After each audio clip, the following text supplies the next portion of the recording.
and an apparition that was placed inside John's head. That's right, ladies and gentlemen.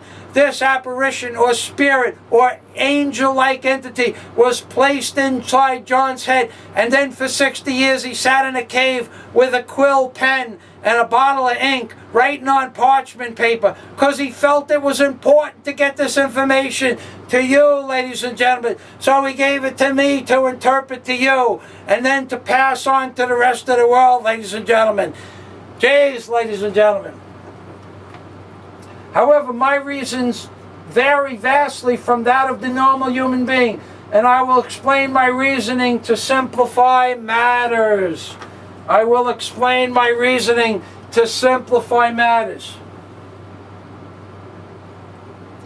As we stated in a previous video, above George Washington's head, there are two candy canes. To the left and to the right of George Washington's eyes. This represents 4 individual dashes.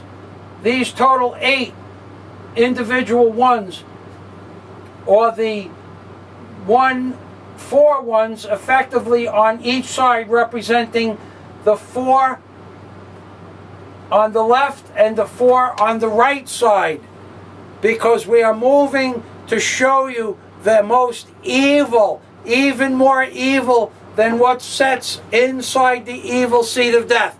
Even more evil than what sits inside the evil seed of death, aka the nuclear detonation and the Indian war chief, is in fact represented on the obverse of the $1 bill as the 4 candy canes that sat on left or right side of George Washington's eyes with the 2 candy canes with 4 dashes on each candy cane, representing the 44th pus stain, representing the last president of the United States of America before the end of the world as we know it occurs.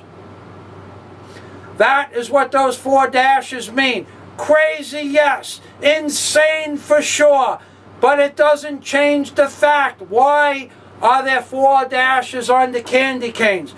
But even moving past that, why is it, and this is a legitimate question that I mostly discuss in my book, and it plays a large portion of one of the concepts in my book. Why is it that the apex of the Great Pyramid, below the eye of the Lord God, is a square, a perfect square, and as near as any expert on pyramidology can figure, that square, ladies and gentlemen, that square is 44 feet by 44 feet. Those are the real numbers, ladies and gentlemen. That's what they don't want you to know. That the top of the Great Pyramid is also part and parcel of this numerology bomb that they're laying on us. And unless you know these numbers and how they represented on the $1 bill, on the top of the Great Pyramid, 44 feet square, above George Washington's eyes on either side, the 4 dashes on the left, 4 dashes on the right, the 4 ones on the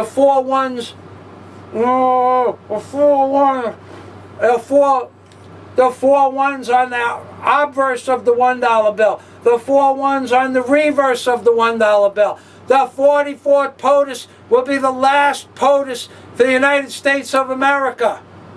Aside from the fact that currency was only supposed to last 100 years and then they change it, this has been a plan since the beginning of history 7,000 years ago, ladies and gentlemen. And this is all part and parcel of the concepts that appear in my book, ladies and gentlemen, Angels on the Ark by Michael Fazio, the crazy guy from Howard Beach that has the so-called scholars on the run, ladies and gentlemen. Going back, after I get a drink of water, I need water. Ah, that's good water. Now, going back, those individual candy canes, or the 4 dashes, they total 8 individual ones, representing 4 on the left and 4 on the right side. representing the 44th pus stain. That's right, ladies and gentlemen, he's the 44th pus stain. Another way to look at this is 4 sets of the number 11. 4 sets of the number 11. 44 again. 11 on the left side of the obverse. 11 on the right side. 11 on the left side of the obverse. 11 on the left side of the obverse. 11 on the right side of the reverse. 11 on the left side of the reverse. 44. Again, 44. Why is it that way, ladies and gentlemen? Why isn't it 5? Why isn't it 7? Because this is part and parcel of the most complex, what I call the almost incomprehensible plan that has been ever perpetrated in the universe for millions of years, ladies and gentlemen. This same plan. Maybe they use the exact same $1 bill in their series. They go from Mayan to Egyptian to Atlantis, Mayan to Atlantean to Egyptian to the Israelites to the United States, and then they burn it up and they start the next series of pictographs might be the 5th series of pictographs that they already have sitting in a box somewhere waiting to start again. Maybe they live for 1 billion years, these people, and it's a joke to them. Maybe this remnant society is sitting there watching my ridiculous videos going, how did that guy figure all this out? How did he do that? Do you ever think how this happened? I think about how it happened all the time. The guy's crazy. He doesn't think like normal people. Outside the box, off the chain. You got it. Outside the box, off the chain. That's me, ladies and gentlemen. Ask anybody. I sat in a crane for 12 years. Sat in a crane by myself, operating controls. You know that in 12 years, I never so much as nicked a guy's finger. Never. Never dropped a pole on anybody. A 6,000-pound piece of steel on anybody. Never crushed anybody. Never crushed anybody's foot. That crazy bastard from Howard Beach sat in a crane for 12 years and never did $1 worth of damage to another human being. Maybe he's got something on the ball after all, ladies and gentlemen. Aside from bringing a barge 1,700 miles from Traverse City to New York, and then from New York to New River in Florida, and then to Cat Island. All by himself, ladies and gentlemen. That crazy guy from Howard Beach. And I have videos of all of it, ladies and gentlemen. Paging down. Now, oh boy, this thing does this every once in a while. Now okay, I'll remember it.